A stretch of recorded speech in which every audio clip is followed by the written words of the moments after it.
Welcome or welcome back to my channel. My name is Lindsay and I crochet cute cozy goods. Today I am going to work on this cardigan with you in this studio vlog. I'm in my living room right now, but I wanted to talk a little bit about what happened over the weekend at my last event while crocheting something pretty mindless that I hopefully won't mess up because I can't count on a good day, let alone while I'm talking. So we're gonna try it. I'm trying to figure out what formats are most beneficial for me to record, but also to want to edit, because the last video that I did was almost a half hour long, and it was over the course of like 3 days that I recorded. I just could not get it together. We're gonna sit and talk about the event instead of me showing you while I crochet this cardigan that I'm working on. I showed it a few videos back. It has since sat in the same spot, and I want to finish it to bring to this weekend's event. So Saturday, September 28th was the Octagon Fair at Elmira College in Elmira. It was family weekend for the college students, so a lot of people's families came by to see them, but also for several family-friendly events happening at the college. One of those events is the Octagon Fair. It happens every year, and I didn't realize that it coincided with family weekend until I was actually there. It was heavily advertised on Facebook. There were 84 vendors total. Setup was at 8 a.m. The event ran from 10 to 3. Overall, it was a fun event. It was my first time ever attending. The event is something that everybody in the community talks about every year, all year long. It's very well known, and I was really excited to be able to grab a spot this year.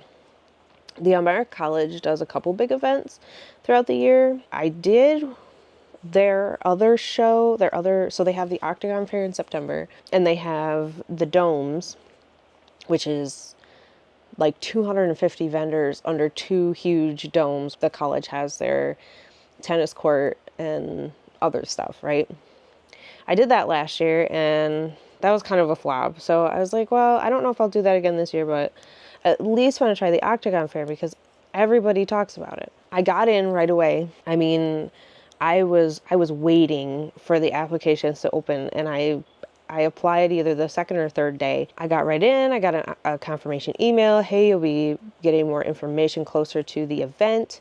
Perfect. Facebook the day before had mentioned that there were 84 vendors. There were over 1,000 people. My numbers are always wrong because I'm bad at math, so I'll put how many are actually interested and mark themselves as going somewhere. I was excited. I was really excited. According to the weather, it would be a little rainy in the morning. Because we only have the one car, David had to take me. We had Mabel with us, which was interesting. And my oldest decided to stay home. She had a rehearsal for her play that afternoon. So the game plan was for David to take me, help me set up, go home, and then after he does what he has to do with Addie, come pick me up at 3 o'clock or 3:30. 3:30. Yeah, that's what we decided.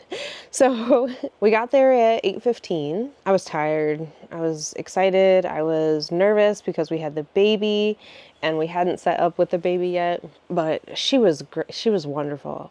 She's 3 months old now. I had a little wagon that helped us tote things back and forth, and she was laying in that for most of the day. But anyway, I digress.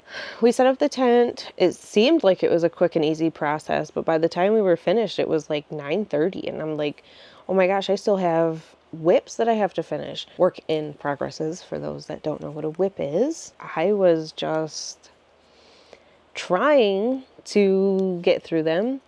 But it seemed like even before it started, there were people walking up, there were people saying hello. I didn't really leave my booth because, like, when I'm at a show, my booth is my baby. I'm proud of it. I'm nervous about it. I just stay with it. I only ran to the bathroom a couple times. I had David walk around and take some video for me, which was very nice of him. He wanted to explore. He always does. And he had mentioned that there were at least 2 other crochet artists there, like full on crochet, and then there were some people that were there that had crochet items. Like they didn't specialize in crochet, but they had some items. I need to find scissors. Hold on. Okay, every corner here. There we go. Wait, I know. I'm just give me a sec. I told you I'm not good at multitasking. I was a little miffed because there was a crochet artist one booth over. Like, here I am, here she is, and then right next to her was a knitted hat person. And I don't know if they had to do that on purpose, right? Because they set up who goes where. I was just a little annoyed. I mean, you got to give people a chance, I feel like. And if you put 2 like vendors right next to each other, maybe that was their intention. Maybe they were like, yeah, we want all the fiber artists on this side. But it is what it is. Plus, the market, crochet is very popular and it's turning into a hustle. So I get it. But still, I was miffed at the coordinators. And we sold almost the exact same thing. She was very sweet. She's very sweet, very nice. We talked before the event started. She was there with her daughter, so my husband bought a bracelet off of her daughter. It was great. But we sold the exact same things, like down to the chickens. The chickens. But it is what it is. Popular patterns are everywhere. The only difference was that I made everything with blanket yarn and she made everything with acrylic. People were buying from both booths. So at the end of the day, I guess I can't be too mad, but still, if it's not juried, there's not much that you can do about it. And 90% of the events that I go to aren't juried. I don't even know if I've been to a juried event yet. So that number's closer to 98 to 100%. They've never been juried. So I can't complain too much, but here I am complaining on YouTube. 9:30 to 9:45, it was still pretty dead. But then right at 10 o'clock, whoosh, one whole wave of people walked in front of I was like, okay, we've started. I know what time it is. Almost everybody there that walked around the first couple hours were just the college kids. Like there were some cheerleaders that walked around, some soccer kids, and then family members. I noticed that people with their families came a little bit later in the afternoon. Weather was good in the morning. It was doing what it said it was going to do.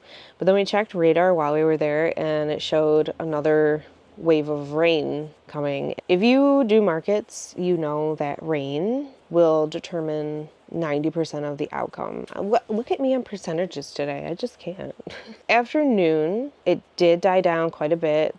And it started to rain. It was like someone flipped on the water hose or something because it was dry and sunny, and then the next second it was cold and wet and rainy. There were people that were there did have an umbrella. They were prepared. There were a lot of familiar faces that I saw, just people from the community or Elmira College alum, which was really cool. And all the outlying factors that I could not control were of course happening.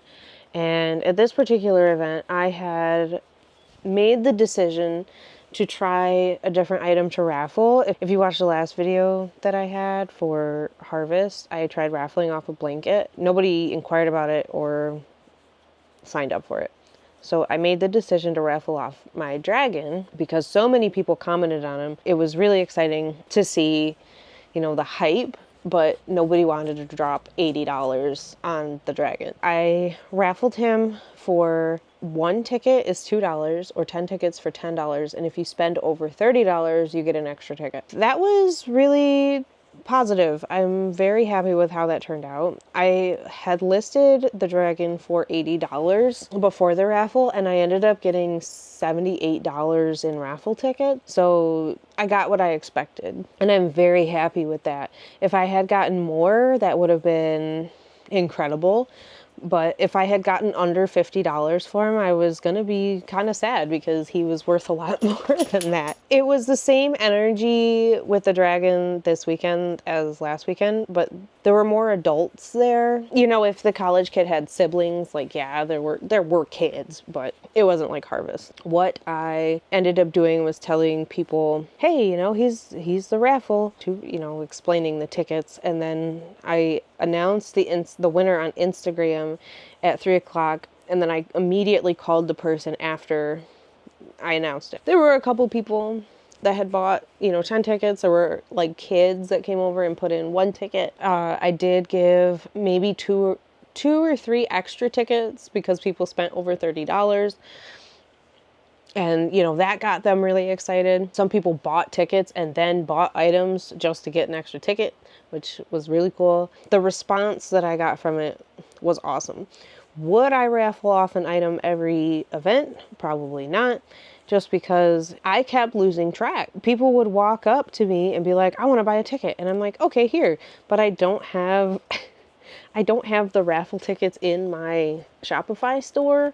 So I had to manually enter every time someone did it. In my Shopify account, it says I have $78 worth of raffle, but from what I calculated in Venmo, Cash, and on Square, it seems like I made more money than that. I was having a really hard time on Saturday. Plus, I was distracted by the baby. David was really awesome handling her and helping me out. I was able to, you know, walk around. I was able to eat. I was able to do some things.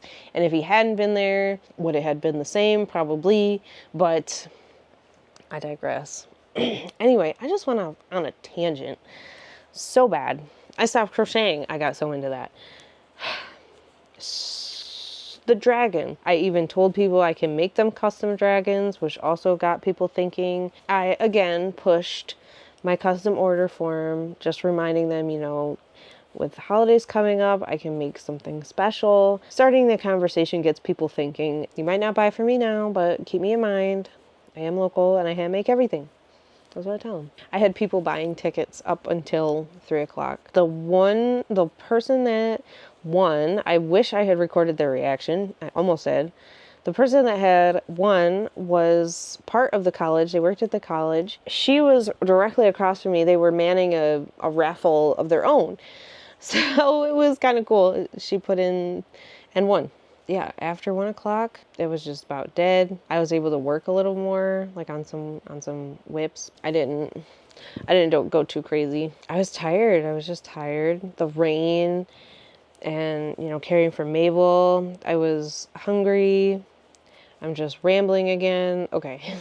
In the afternoon, it was really slow, and I think I made more sales in the afternoon because it wasn't as early. And a couple of people had mentioned that it rained the year before too. Yeah, I think in terms of sales, I didn't meet my goal.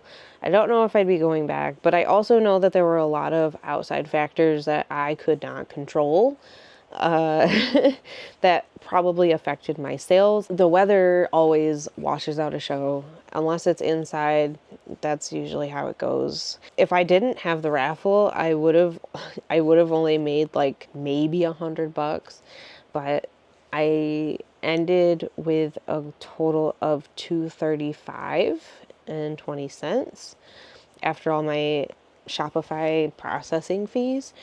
And then the booth fee was $55. So I was at least happy that I made that back. Honestly, I think I got that back in the first hour just off of raffle tickets. It just goes to show that trying new things, it's a gamble. And it was scary because I was really nervous that I wouldn't get my money's worth for the dragon. But I also knew that feeling of getting so excited over something, putting in $5-10 and then actually winning it. Like, it's the best feeling. I saw so much of that. That's how that went. I've only been crocheting for a half hour and I have not gotten too much farther. I'm almost done with white. I've only done 2 rows in the half hour I've talked. But I get easily distracted, and I can multitask, but I'm bad at it. I don't think that it's a skill I should learn to improve. Multitasking is not good for us, so I've come to understand focusing on one task and doing it well is what we should focus on, unlike me. trying to finish this row. So this weekend I will be at Montour Falls. This is an event that I have been to before, and I flippin' loved it. It's such a vibe. I mean, small town, Main Street closed. There's a beautiful waterfall right at the end of Main Street. And it's a later event. It goes from noon to 7 or 7:30. Montour Falls is about a half hour away from me. So it's it's about a half hour away. The event last year was one of my best events of the year. It was actually my second best event of the year, so I am looking forward to going back. I don't know, in terms of inventory, I don't know if I'll be able to provide like I want. I made and worked on chickens and scrunchies and mushroom boys and everything over the week because those are my best sellers. I only ended up finishing 6 chickens and 5 mushrooms, and they all sold. So it's like every time I put them out, they sell. So I think this week the focus is going to be on mushrooms and chickens. I do have a couple new patterns that I want to try, but again, I don't know how they'll do. So do I want to invest my time into them like that? Probably, because that's what I do. I'm poor at time management. It's just a lot of chaos. That's what I'm going to be working on this week. I probably will take you with me to Montour Falls just so you can see how beautiful and wonderful it is. It's just great. Last year it did end up raining. When I was there, I had to set up in the rain. Like, it was pouring. None of my product got wet, but I was wet. My tent was wet. The walls were wet. I was over it. But then by like 2 o'clock, it was clear. The people came out, and it was such a fun time. I'm really excited to go back. So if you like this video format, please let me know in the comments below. I would love to sit and crochet and chat with you some more. I mean, I know when I am crocheting, when I'm working on projects, I like to just throw on YouTube and listen to people talk. I like to listen to their experiences. I like to know what's going on in their lives. So that's kind of what this is today. If you enjoyed the crochet and chat, please let me know. I will keep you up to date on this cardigan. I'm not much farther, but I think I'm going to make it a size small with cropped with cuff sleeves. I don't have many of those, or I haven't made many of those, and it's quickest. So yeah, I will see you in the next video. Thank you so much for watching. If you enjoyed this crochet and chat, I think you'll like another one that I did a couple weeks ago. So check that out, and I'll see you next time. Bye, guys.